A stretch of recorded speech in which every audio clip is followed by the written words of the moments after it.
Kapolri, selamat pagi. Sekarang ini saya di Tanjung Priok, ada banyak keluhan dari para driver kontainer yang berkaitan dengan pungutan liar, pungli.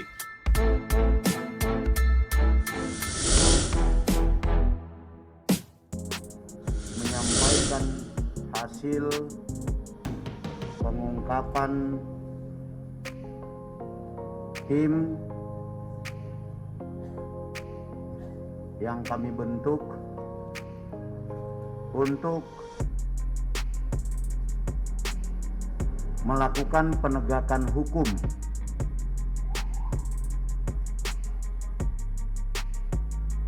terhadap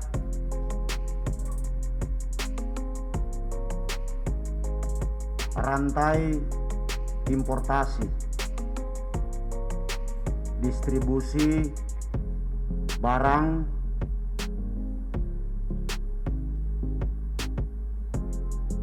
ke pelabuhan Tanjung Priok.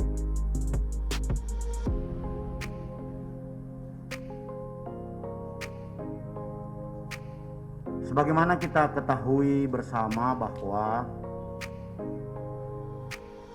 ada dua kelompok besar pelaku pungli dan pelaku premanisme di wilayah pelabuhan. Yang pertama adalah kelompok yang beroperasi di dalam wilayah pelayanan pelabuhan, baik itu di wilayah pelabuhan maupun di luar wilayah pelabuhan yang kita kenal dengan nama depo atau tempat penimbunan sementara. Modus operandinya adalah mengutip sejumlah uang di setiap pintu perlintasan atau gate pass kepada sopir truk kontainer dengan variasi mulai dari Rp2.000 sampai dengan Rp20.000. Kemarin sudah berhasil diungkap sebanyak 49 orang. Pagi ini akan kami rilis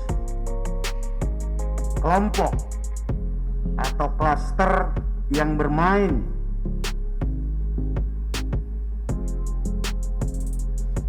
di luar wilayah pelabuhan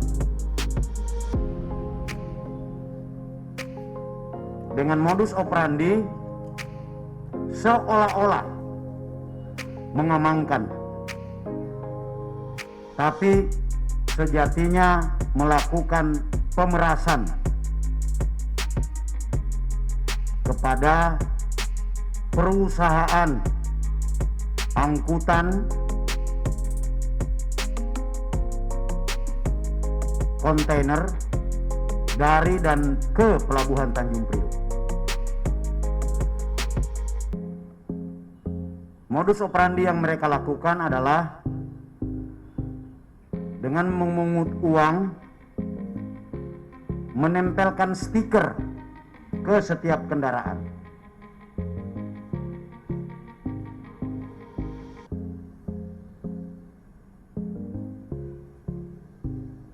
Sistem pembayarannya dilakukan setiap bulan per kontainer, per kendaraan, dengan jumlah setoran atau pembayaran antara 50.000 sampai dengan 150.000 rupiah per unit kendaraan truk kontainer. Bagi mereka yang sudah membayarkan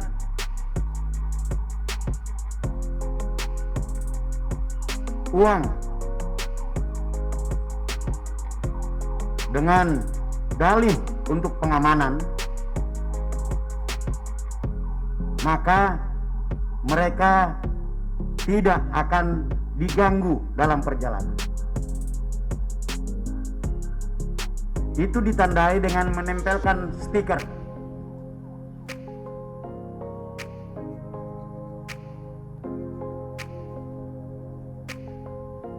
Jadi Anda bayangkan kalau satu perusahaan memiliki 10 kontainer, 10 truk kontainer, berarti dia harus menyetorkan uang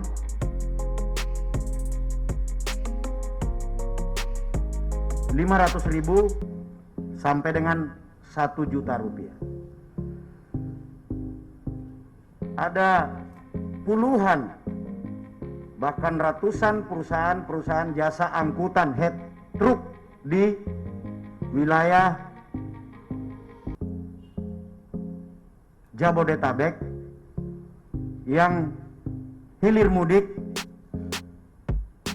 mengangkut dan menurunkan barang dari dan ke Tanjung Priok. Jika perusahaan pengangkut truk kontainer tersebut tidak memberikan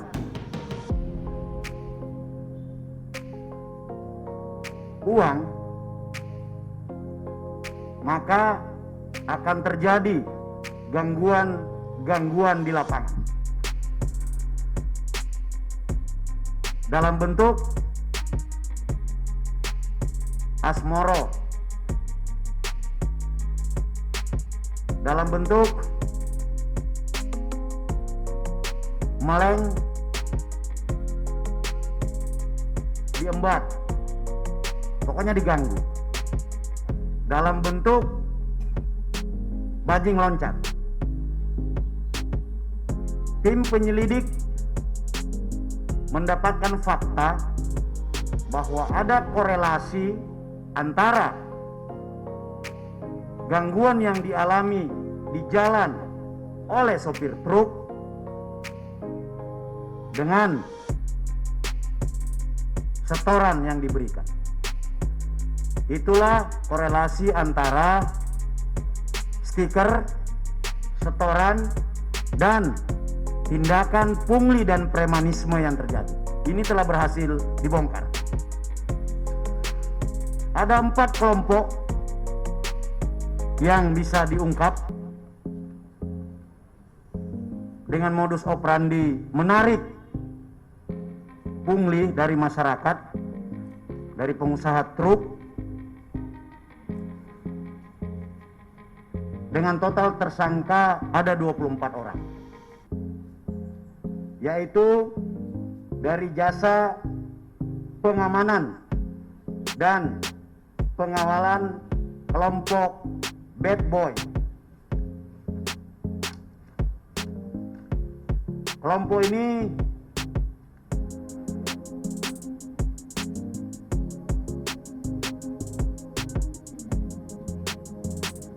berhasil menarik uang rutin sebanyak 9.100.000 dari 12 perusahaan dengan total armada 134 unit. Ini contoh salah satunya. Ini diorganisir oleh pimpinannya. Jadi pimpinan, kemudian staf, kemudian koordinator asmoro di lapangan berhasil diungkap. Ada 4 tersangka dari kelompok bad boy. Berhasil disita barang bukti handphone, kemudian buku pemasukan dan pengeluaran, bukti setoran bulanan, kemudian stiker, nanti akan kami tunjukkan bad boy seperti apa stikernya, pos pantau, stempel pos pantau, kemudian surat-surat pernyataan untuk bersedia membayar, kwitansi pembayaran, buku tabungan transfer ke kelompok ini, dan fotokopi akte pendirian perusahaan jasa pengamanan.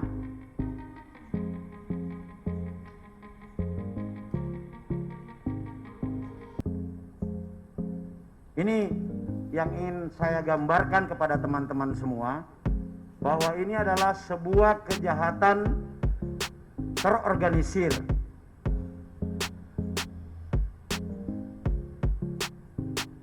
Kami akan terus melakukan langkah-langkah hard approach, penegakan hukum terukur yang fokus kepada akar masalah, sehingga kami bisa mengurai persoalan dalam jangka pendek.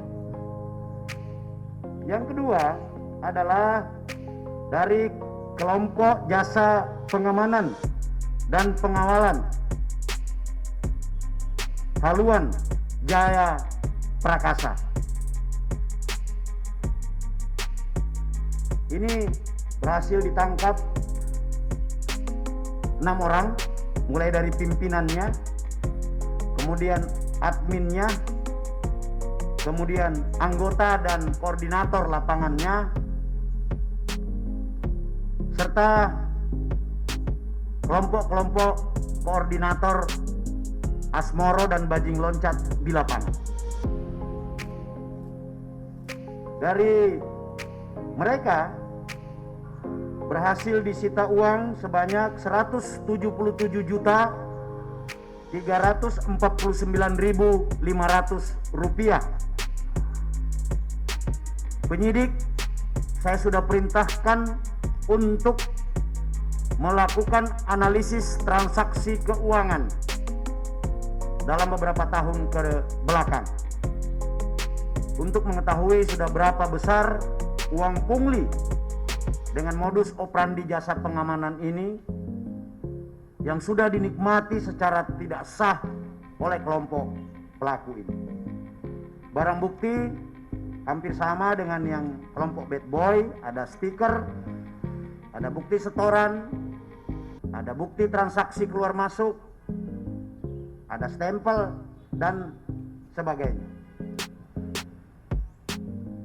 Saudara-saudara sekalian, yang ketiga adalah kelompok jasa pengamanan dan pengawalan Sabta Jaya Abadi.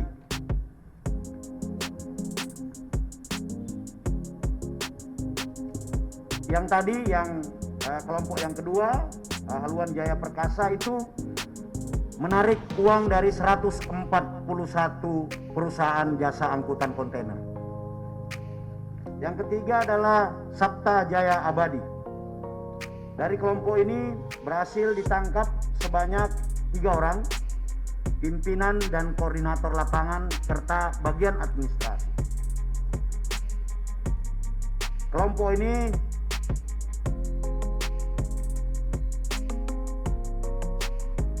setiap bulannya mengutip uang dari 23 perusahaan angkutan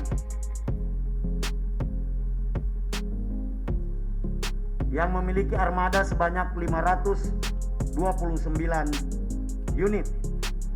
Total uang yang bisa disita dari kantor mereka sebanyak 24.650.000 rupiah.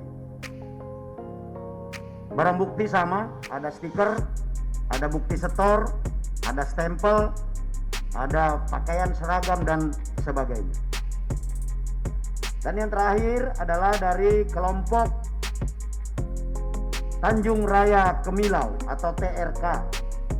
Di sini dapat ditangkap sebanyak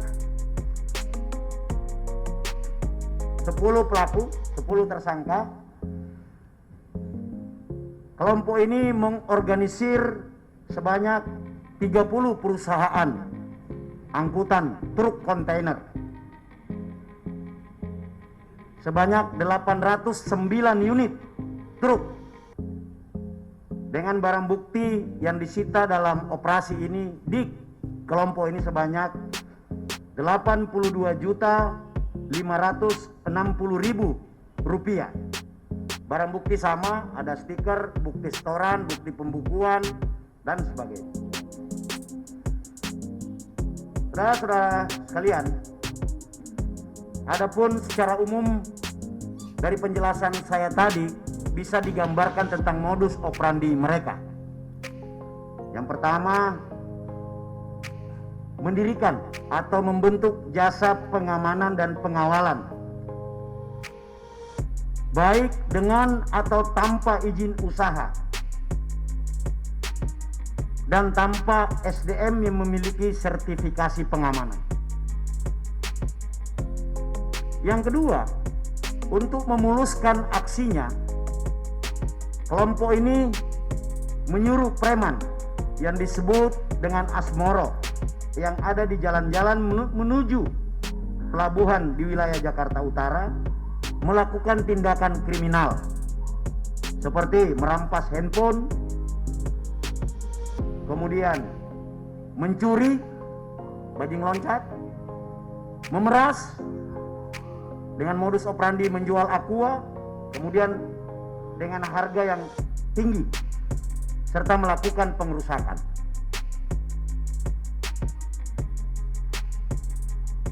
Terhadap kendaraan-kendaraan yang belum memasang stiker jasa pengamanan dan pengawalan. Modus operandi yang ketiga adalah dengan memberikan gaji atau memberikan upah kepada Asmoro yang beroperasi di jalan. Yang keempat, mendatangi dan menawarkan kepada sopir atau pengusaha angkutan jasa pengamanan apabila ingin aman dari gangguan kelompok atau ingin aman di jalan dari gangguan Asmoro, maka sebaiknya mereka bergabung. Dan yang terakhir tentunya atas langkah-langkah terorganisir, menebar ketakutan, membangun rasa tidak aman, membuat kemacetan, mereka kemudian memungut, menarik uang setoran dari para sopir dan pengusaha angkutan yang telah memasang stiker seperti yang saya sebutkan tadi. Ini kira-kira yang ingin saya sampaikan kepada teman-teman semua. Kami Polda Metro Jaya tidak akan berhenti sampai di sini. Kami akan terus bergerak dari hulu ke hilir, membersihkan seluruh perilaku kriminal, penyakit masyarakat, tentunya dengan data dan fakta yang terukur. Langkah selanjutnya yang ingin kami lakukan adalah membangun komunikasi, membangun sinergi dengan seluruh elemen dan stakeholder yang memiliki kepentingan terhadap rantai ekspor-impor di wilayah pelabuhan Tanjung Priok, mulai dari pabrik sampai dengan pelabuhan Tanjung Priok. Kami ingin agar sistem transportasi seperti gate system, sistem antrian bisa diperbaiki agar faktor-faktor atau situasi yang dapat menyebabkan terjadinya kejahatan dapat diminimalisir. Langkah-langkah problem solving, approach akan kami kerjakan agar penyakit ini tidak berulang. Saya kira ini rekan-rekan media, dan kami tidak akan berhenti sampai benar-benar seluruh pelaku kriminal, mulai dari organize maupun perorangan dengan baju jasa pengamanan, bisa kami tindak, dan wilayah Pelabuhan Tanjung Priok dinyatakan clear dari tindakan pungli. Tidak boleh ada satu rupiah pun uang yang keluar kepada preman, kepada kelompok-kelompok organisasi preman. Saya kira itu rekan-rekan sekalian. Mudah-mudahan semuanya bisa kita selesaikan. Tim akan bekerja tidak sampai di sini, akan terus bekerja mendalami tentang transaksi keuangan dan sebagainya, termasuk mendalami pihak-pihak lain yang memberikan support atau dukungan sehingga kelompok ini bisa beroperasi. Terima kasih. Wassalamualaikum warahmatullahi wabarakatuh. Barang buktinya.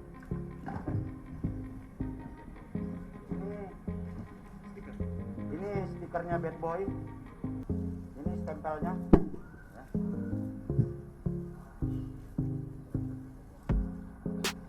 Ini contoh stikernya. Ini stempel, ada stempel di sini. Kemudian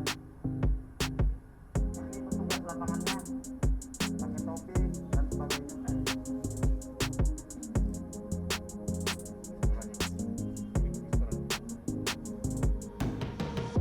Ini Pak Yusri, ini bukti setorannya. Setoran.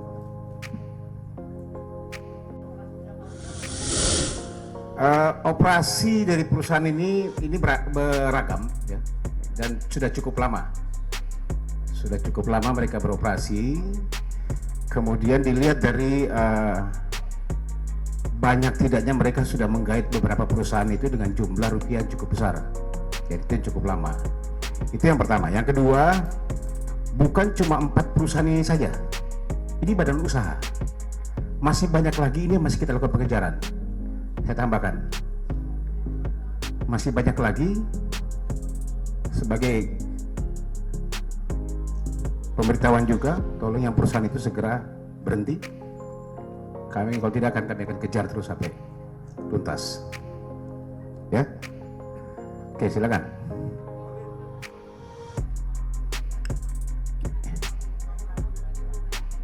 Iya. Ini keterkaitan apa yang diawali dengan adanya keluhan sopir truk kemarin kepada Presiden, ya. Kemudian instruksi ke Kapolri, Kapolda membentuk tim segera. Kami mengamankan 50 awalnya, ya, 50 orang dari 4 TKP, Polres Metro KP3 dan Polres Metro Jakarta Utara, serta Polsek Cilincing dan Polsek Tanjung Priok.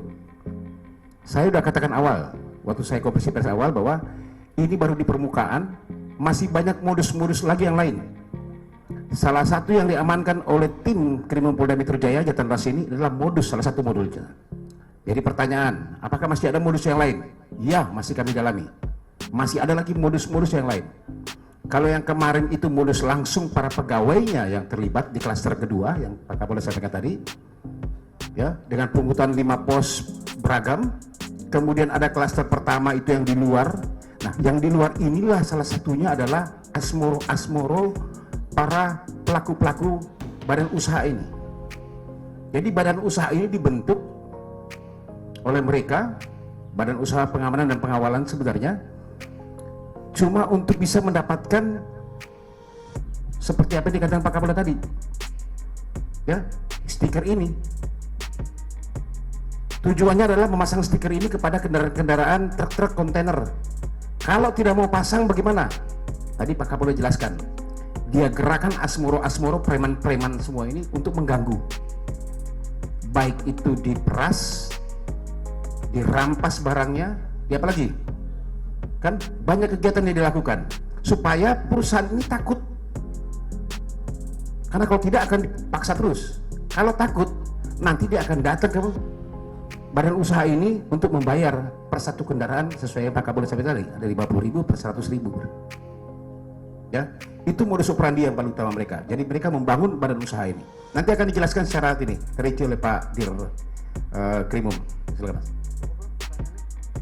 Udah cukup kan tadi penjelasannya dari Pak Kapolda, kelihatannya sudah cukup jelas. Dari ditambah Pak Kabid Humas tadi juga jelas.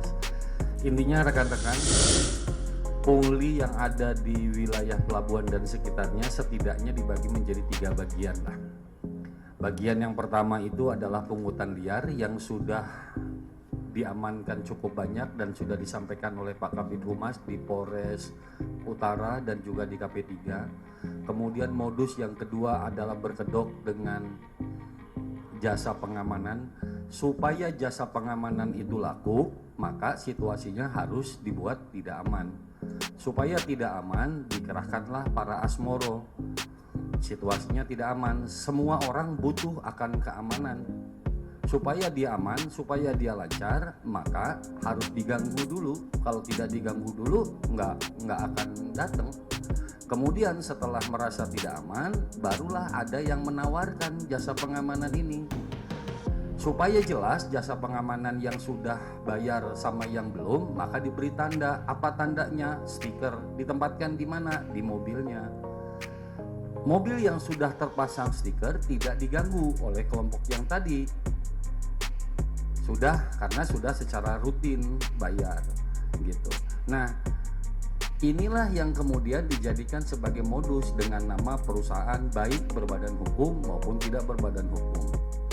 Kalau dibuat nyaman, dibuat tidak ada apa-apa, maka mungkin perusahaan jasa pengamanan ini tidak laku gitu. Supaya laku diganggu.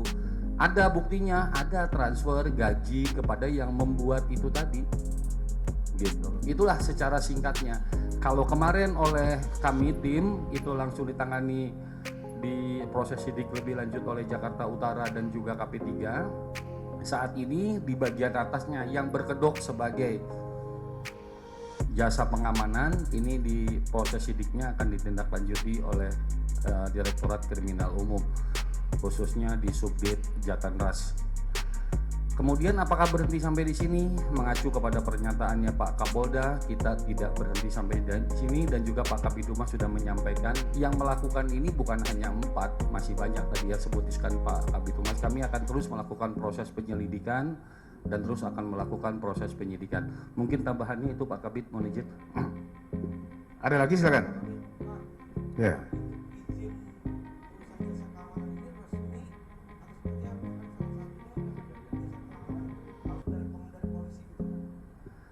Rekan-rekan sekalian, seperti tadi yang disampaikan oleh Pak Kabid Humas, ada yang berbadan hukum, ada yang belum berbadan hukum. Ya, yang 4 ini sudah. Dan kemudian ada yang prosesnya berubah, yang ganti nama. Contoh misalnya Bad Boy, contohnya awalnya Bad Boy saja. Kemudian Bad Boy membuat badan usaha. Tadi namanya apa itu? Berubah menjadi itu. Dan pola-pola seperti ini semakin banyak. Dibuat macet, ada yang 47 orang yang sudah diamankan membuat macet, dengan macet memberi ruang seseorang untuk melakukan upaya-upaya tindakan kejahatan. Supaya tidak diganggu, Anda tempelin stiker dong. Untuk supaya ditempelin stiker, ya harus ngasih dong jasa keamanan. Seperti itulah kira-kira rantai singkatnya. Gitu rekan-rekan ya. Cukup Pak Kabid, izin. Terakhir silakan.